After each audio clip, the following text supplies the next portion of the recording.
Hello, Eagles. This is Scott Wofford, your IB coordinator again. I'm here to guide you through the Q3 services action activities for your PLT. Woohoo! As an IB school, we take service seriously, and it's an essential and required part of an IB education for both programs, the middle years program and the diploma program. And if you're a diploma program student, this is an easy and set up way for you to get some service for your CAS experiences. So expect good things out of you guys. But the way we do service here is we confine it to our PLT periods. So when you walk in, it's a really focused week of work. We don't assess service in IB the way that we do with tests and other things, but we reflect on it because there's a lot of learning to be done there.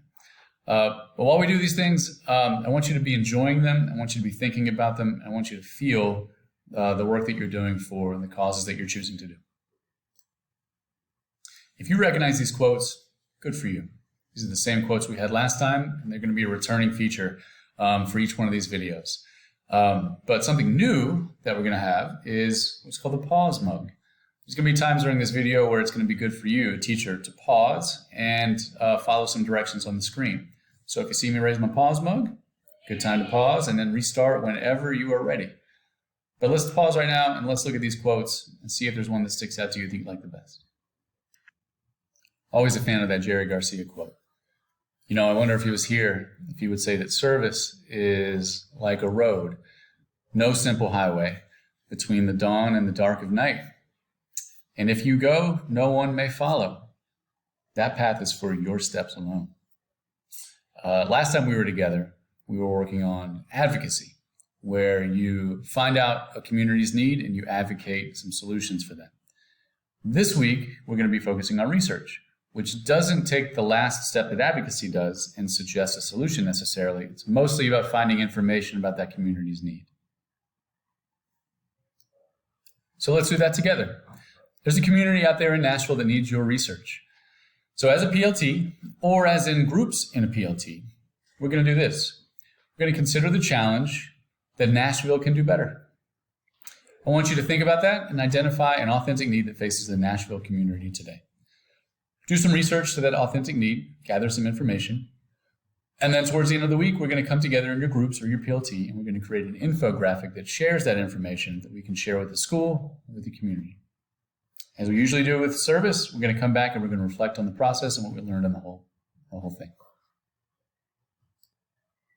The information you find matters. We want to share this with the world.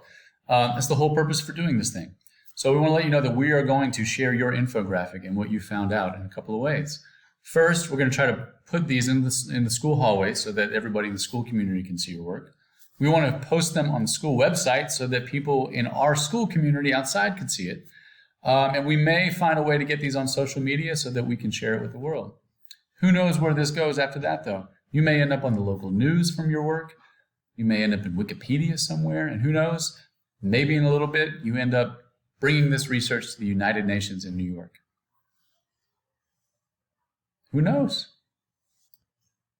Just like last time, we're going to lay out a little schedule that has some day-to-day focus and a deliverable at the end of each day. As you can see here, we've got 5 days planned for this, and this first one today is going to be about discussing the challenge and generating a question via QFT. Now, if you're wondering what the heck QFT is, don't worry, we're going to get to that in just a moment. But at the end of the day, we want you to send in your group or your class's question, because we're going to arrive at one by the end. QFT stands for Question Formulation Technique. It's just a procedure by which you can take your ideas and turn them into useful questions to explore later on. So today's goal is to generate one inquiry question using this technique. And I think you'll enjoy it, and I think you'll find that it's going to be pretty great. All right. If you're interested in working as an entire PLT, that's great, but we need to pause and you need to designate one person to act as a recorder. Whoever the recorder is, get out some paper and get ready to write. If, however, you're interested in working in smaller groups, fewer people, please get into those groups now. Quickly designate a recorder in your group and get that person some paper because that person is going to need to do a little bit of writing.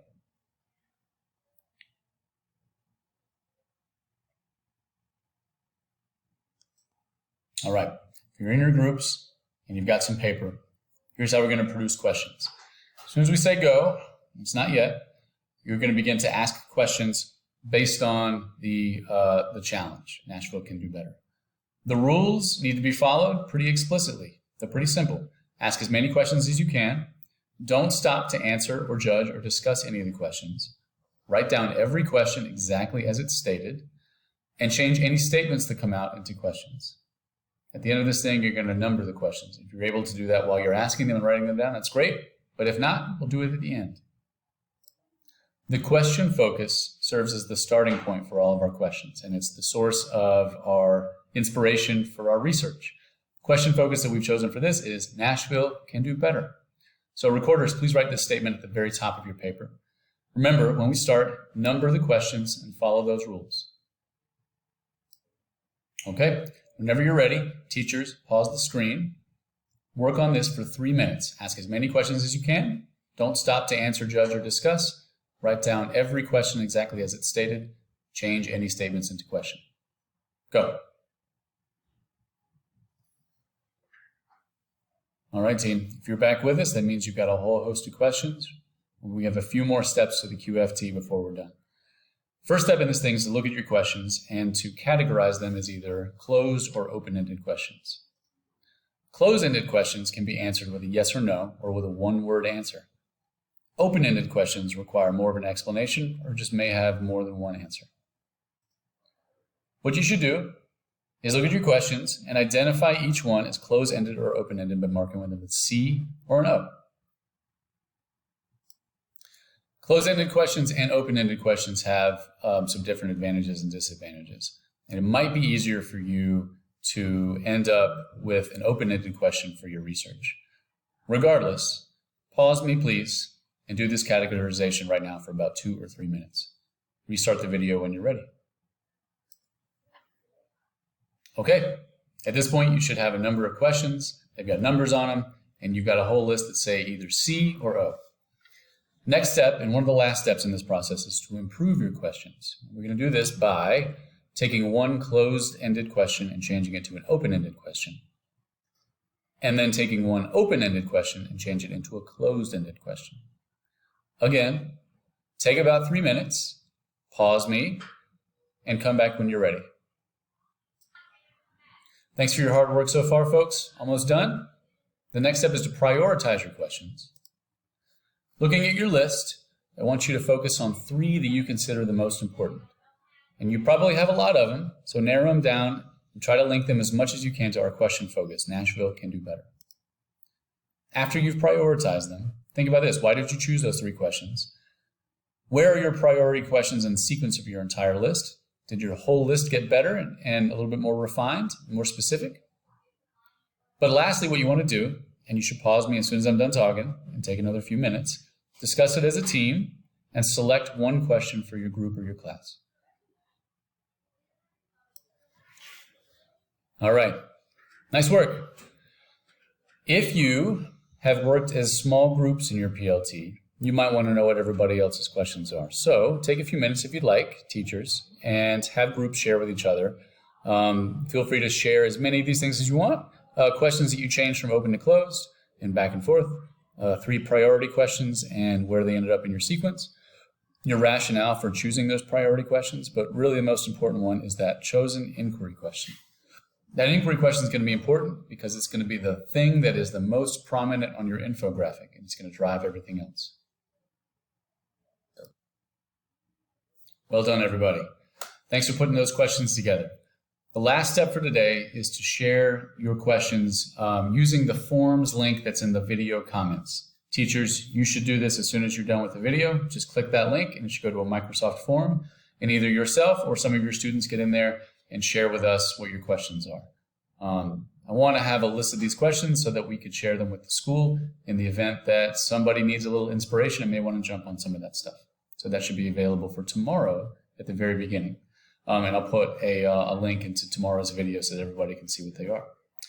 Tomorrow, though, we're going to begin our research. So it's important that we show up ready to go with our questions in mind. So be thinking about those. Well done. Good first day. Thanks for your attention, and thank you for your service, everybody. Have a great day.